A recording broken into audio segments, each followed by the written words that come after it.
అందరికీ నమస్కారం అండి. ఈరోజు ఇలాగా గారికి మనకి లీవర్ అనగానే ఇండస్ట్రీకి చాలా అంటే ఒక మనిషిని కోల్పోయిందండి. ఆయనతో నేను చాలా మూవీస్ చేశాను, కానీ ఇంత తొందరగా ఈ వార్త వింటామని చెప్పి నేను అసలు అనుకోలేదు. ఇది మాకు కొంచెం బాధాకరమే. అంటే ఎన్నో పాత్రలు, రకరకాల పాత్రలు, అసలుకి రోజు ఇండస్ట్రీలో ఏదో ఒక మూలన ఆయన గురించి తలుచుకున్న వాళ్ళు ఉండరండి. కళాకారులు అంత బాగా మనల్ని అలరించి అన్ని రకాల పాత్రలు వేసి ఇప్పుడు ఇలాగా చాలా ప్రియమిత్రుడైనటువంటి కోట శ్రీనివాసరావు గారు ఇక్కడ లేరు అనే భావనే చాలా బాధగా ఉంది. ఉదయం నిద్ర లేచేటప్పటికే ఈ దుర్వార్త విని తట్టుకోలేకపోయాం. ఒక అద్భుతమైన నటుడిని కోల్పోయింది సినిమా పరిశ్రమ.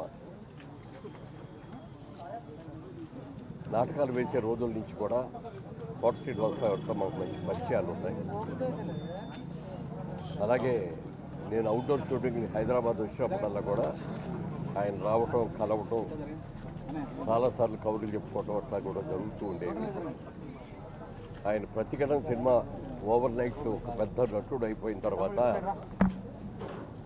ఆయన్ని అప్పుడే మేము తీస్తున్నటువంటి సినిమా ఇదే నా సమాధానం అనే సినిమాలో ఓ మంచి క్యారెక్టర్ ఉంది, వెంటనే వచ్చాయని చెప్పి ఆ మరుసటి రోజే ఆయన హైదరాబాద్ నుంచి మెడ్రాస్కి పిలిపించుకొని షూటింగ్ చేసాం.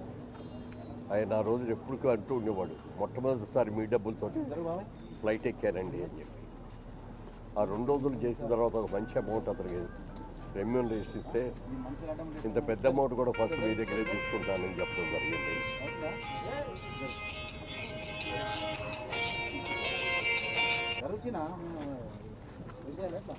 ఆ తర్వాత అనేక చిత్రాల్లో మా జేబెరీ సంస్థలో నటించడమే కాకుండా చాలా చిత్రాలు ఇద్దరం కలిసి చాలా పాత్రలు చేయటం జరిగింది. ఒక ఎక్స్క్లూజివ్ నటుడు అతను. ఎవరిని అనుకరించేవాడు కాదు, తనదొక స్టైల్ లాగా అతను చేసుకుంటూ వచ్చాడు. విల్నీ పాత్రలో కూడా కామెడీ చూపించేవాడు. ఈ వ్యంగ్యం చేయటంలో అయితే అతని తర్వాతే ఎవరైనా సరిపోతే. అటువంటి మంచి మిత్రుడు ఒకరోజు నా దగ్గర వచ్చి ఒక సలహా అడిగాడు. మురళీమోహన్ గారు, నేను బ్యాంకులో ఉద్యోగం చేస్తాను, మంచి పొజిషన్లో ఉన్నాను, తొందరలో బ్యాంక్ మేనేజర్ కూడా కాబోతున్నాను, మరి ఈ టైంలో ఈ సినిమాలు అన్నీ వచ్చి ఏం చేయాలో అర్థం కావట్లేదు, సినిమాల మీద కాన్సన్ట్రేషన్ చేయాలా లేకపోతే నా బ్యాంకు ఉద్యోగం కోసం చేయాలో అర్థం కావట్లేదని మీ సలహా చెప్పండి అంటే నేను ఒకే మాట చెప్పాను.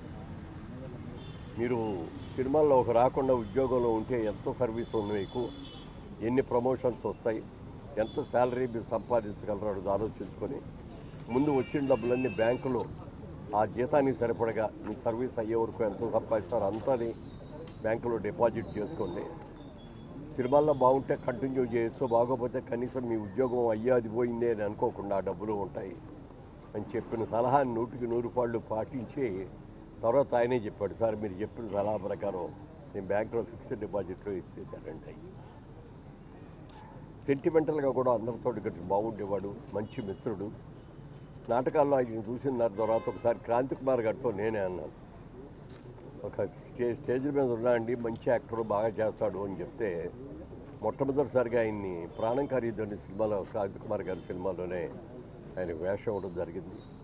ప్రతిఘటన సినిమా అయిన తర్వాత చాలా అసలు తిరుగులేని నటుడుగా, ఒక విలక్షణ నటుడుగా అతను మంచి పేరు తీసుకున్నాడు.